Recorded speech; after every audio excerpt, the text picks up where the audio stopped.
Hey everybody, welcome to Black Popcorn. Today we're going to talk about Joe Biden a little bit and that debate the other night.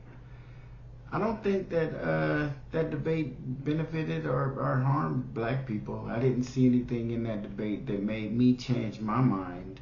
And my ultimate concern is that Joe Biden get in office again and is coherent and able to make decisions that he's making and not some coalition of Democrats behind him. But is he really making these decisions? Is he really our president? I think it's unfair to ask us to vote for somebody whose mental acuity is declined to the point of where we probably shouldn't be voting for him under these conditions unless the Democratic Party has a plan for us, all Americans, and tell us what's going on. This is what's going on with Joe. He is heavily medicated. He needs therapy. He needs speech help. Whatever. Just tell us, and then tell him to get up there and ask for our vote with all that being revealed. Don't get up there and call Donald Trump a liar, and you're lying to us. And boy, is Donald Trump ever lying to us. It's ridiculous. We really are in a bad place. But as black people, we have proven that we have a unified vote. If we don't have anything else, culturally, in society, and everywhere else we go, you see black people all over the place. But isn't it strange that when it comes to these politics, we vote in the mid to high 80% for the Democratic Party? That is a very powerful voting bloc for us to not be getting anything for it and to be in the position that we're in and have been in since we came to this country. You would think that Joe Biden would realize that we are in a system that was created not for us, and I mean the political system. And we're in it trying to do something. I can't even tell you what our black politicians are doing. We got some on one side and some on the other side, and none of them have any pull or say so as to what our direction is or what our plight is, because they're just in there hanging on for their own self. I hear black politicians talking more about the wars that are going on abroad than they do about what's going on in their own black communities that they were hired and voted in to represent. They seem more concerned with what's going on abroad and world affairs as opposed to our affairs. And our affairs are as citizens in this country, deserve to be prioritized over some of those snap decisions that Joe Biden made in his term, or first term. It seemed like he'd been president before, but he ain't. It just seemed that way. I think it's really time for him to go. I know Trump is not the guy who needs to be our president, but good Lord, is Biden or Trump, is that it? Is that all we got? And if it is, as black people, and having felt the bottom for so long, they can't scare us with either one of them. Biden or Trump. We've been through Biden, a guy we supported and got into office, only for him to turn around and open up the floodgates and let a bunch of illegal immigrants in to take our jobs, take our housing, take our health care. There is only a certain amount of money that is available to poor people in this country. And we, in a large part, fall in that category, unfortunately. Wonder why. And then they bring in more and more people and keep adding them to that boat. If you were in a boat and it was sinking, would you keep bringing people into it? Would you keep trying to take on more and more people, knowing that the thing is lowering and lowering in the water? The surface of the water is catching up? Of course not. But if you don't feel affected, or you feel that the people are being affected aren't people that affect you or that you love or care about, it's easy to make those kind of decisions. It's easy to tell people who you don't really care about that you're open to doing a study on their existence here, when your ancestors played a part in their existence here and everything that came afterward, everything, and you know about it. You're completely aware to the point of where you shouldn't be in front of us, your large voting block of blacks, and saying, I'm open to a study. And then when you get in an interview and you start talking about those studies, you start telling them things like, well, if Mexicans are going to be included, or Native Americans are going to, we're not talking about Native Americans, and we're not talking about Mexicans, and we're not talking about illegal immigrants, and we're not talking about anybody but black people. And when people ask you questions about black people, Joe Biden, you need to start answering them directly. You need to stop saying things like anybody making under $75,000 a year. We don't want to hear that. There's a lot of black people making under $75,000 a year, but there's also a lot of Filipinos and Mexicans and white people making under $75,000 a year. So what exactly are you saying when you say that, when the question was asked with the word black people in it, and you divert off to something else? That bothers me a lot. It makes me wonder if you're going to just get back in there and open up the floodgates again, because obviously you had the power to slow it down.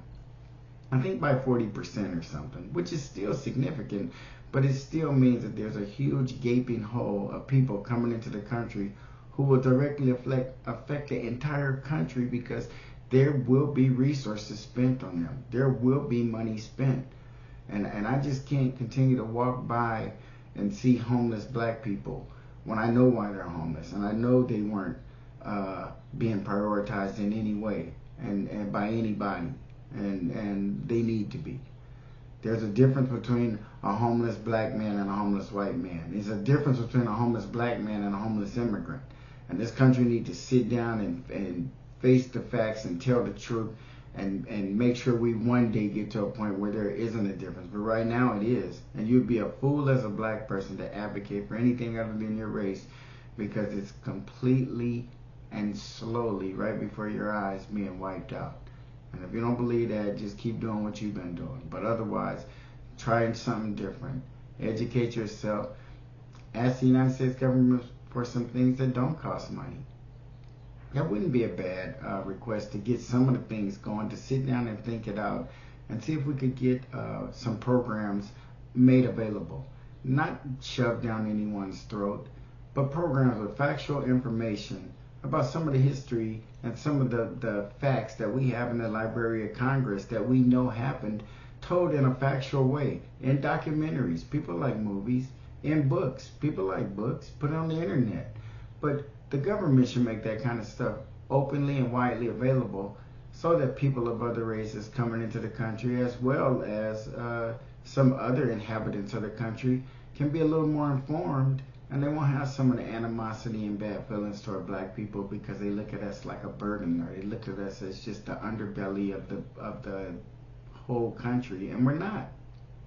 There's a lot of bright spots in those dark spots, and it gives us pride in being black and knowing black people up close and personal, and being of black people. It's a beautiful thing. You get to know them, you get to be around them, you get to love them, you get to understand them, and that's obviously something that this country has decided not to do, because we've had anti-black after anti-black after anti-black administration, and not one of those administrations has broken code.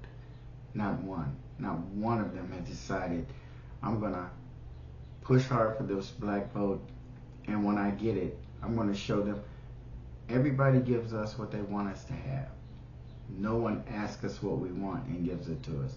And right now we're asking for reparations, which is going to be impossible, because Congress and the Senate are going to fight over that for until eternity. It's never ever going to be dealt with that way. So we need to sit down as a huge enough voting bloc to send a representative or a panel to Washington, D.C. to negotiate with the Senate, with Congress, with the President, outside of the normal flow of things. There's absolutely no way we're going to progress in this system, because this system wasn't meant for us to progress. You can take a straw count of votes right now, and you'll see that reparations is a pipe dream. It's never going to happen under these conditions. And under these conditions, if we're going to continue to vote under these conditions, we're going to have to start dealing with a president who's really trying to change things around so we get some of the things we want, like everybody else. It doesn't make any sense for a guy to come here illegally and within 2 weeks be in business for himself, because if he's pushing a cart down our streets, he is evading business tax, he is evading the health laws, and it's horrible to allow that in our country. But this man is a business owner, and he'll only have to go that route for so long until he gets his revenue up and his economics straightened out, and then he'll probably get a storefront, or he can get a bigger taco cart, or he can get a food truck, or who knows. But I'm just saying, to be able to come in this country as an immigrant from day one, and even be able to put some money in your pocket is a blessing. It's a wonderful country. Who wouldn't want to be over here? But when you've been here and have a huge part of the development of this country and the foundation of this country, and you just keep getting passed over, but you need it. But we'd like you to vote for us. But we'd like you to support our part. It's very disingenuous of you, Joe, and supporters of Joe, and anti-black people, and especially black people who are anti-black. Because if you're black and you speaking anything other than something that makes sense, as far as us sitting down like men and negotiating with the United States government, because it's easier to defeat us if we consider ourselves a part of this. But if we were a part of this, then we'd have a part of this, and we don't. So don't trick yourself into believing that this is yours and you're a part of this when you're not. And it needs to be dealt with. And it needs to be dealt with while we have an opportunity. And I don't think Joe Biden or Donald Trump is a guy for us. I mean, we need to turn the page. These guys are in their 70s and 80s, and it makes absolutely no sense for us to even be having this conversation. Honestly, it's hard to believe that a country as advanced as ours, it just leads me to believe that there's something going on behind the scenes. There must be somebody over there who's really ready who's just licking their chops, waiting for them to push this guy across the finish line so they can dump him out of that wheelchair. And Kamala is a smart, fast-thinking person, and we know that she has no loyalty to anything, not even her race. And what is her race? Exactly. She doesn't even have a loyalty. She has no base. She has no nothing. They put her in as a decoy for black people. She doesn't relate to black people. When's the last time you seen her pop up at a black church? When's the last time you seen random home videos of black people in her backyard barbecuing? When you seen her beautiful black husband laying on the sofa? It doesn't happen. And she should not have been placed in there. Whatever other group she's representing, she ain't doing a good job of that either. So let us not fall for it. Let's not fall for anybody who looks like us being black. A lot of people look like African Americans and they don't identify as African Americans. So with that being said, guys, let's just get it together. Let's start treating each other a little nicer. Let's understand that we're not at the bottom by accident. We've had many opportunities and have had many levels of stress to the point of when we have made some gains forward. But if you beat me over the head and then 20 or 30 years later you make a law where beating me over the head is illegal and you think you did something really nice for me, you didn't.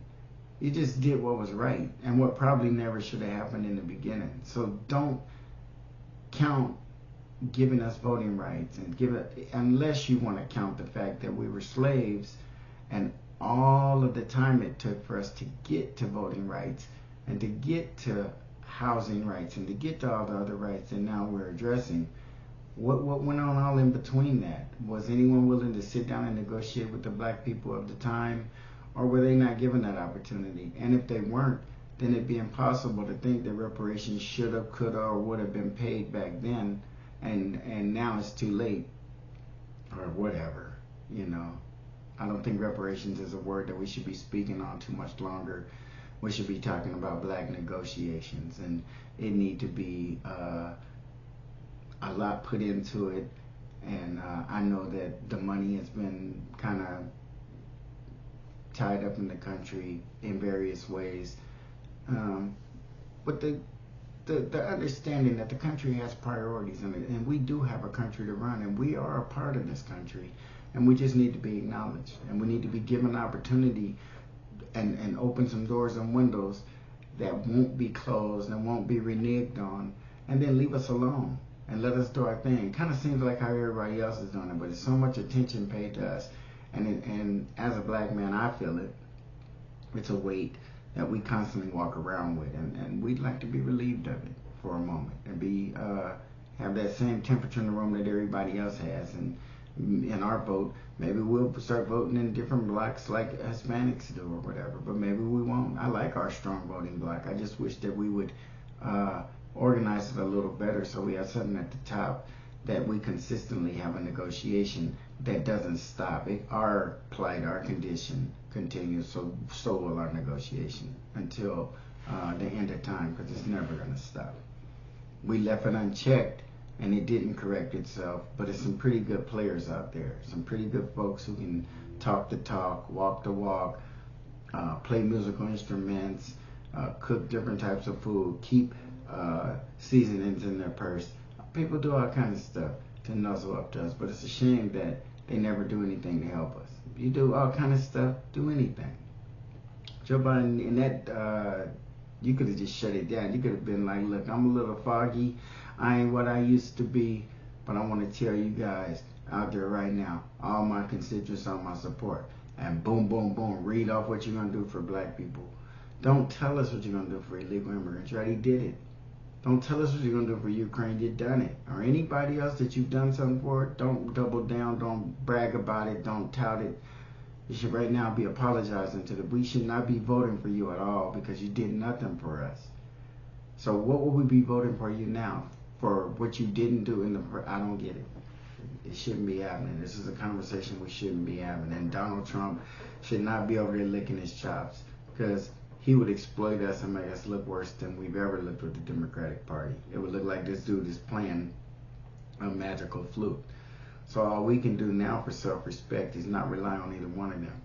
We need to pull together. We need to vote. We need to organize. We need to do something that's going to benefit us. If you're a black person and you've ever been a part of a union, if you've ever been a part of a political group, then you could internalize that to your race, to your group of people, and apply some of those things you learned and pull us together and get it together. All we lack is organization and education. I'm sorry. We lack education as well. Education about our own self. We're right here, and everybody is telling us what it's like to be black and what black people should be saying and what their records should be about and what their movies should be about. Everybody telling us what to do, and we doing it. And it's not making us stronger.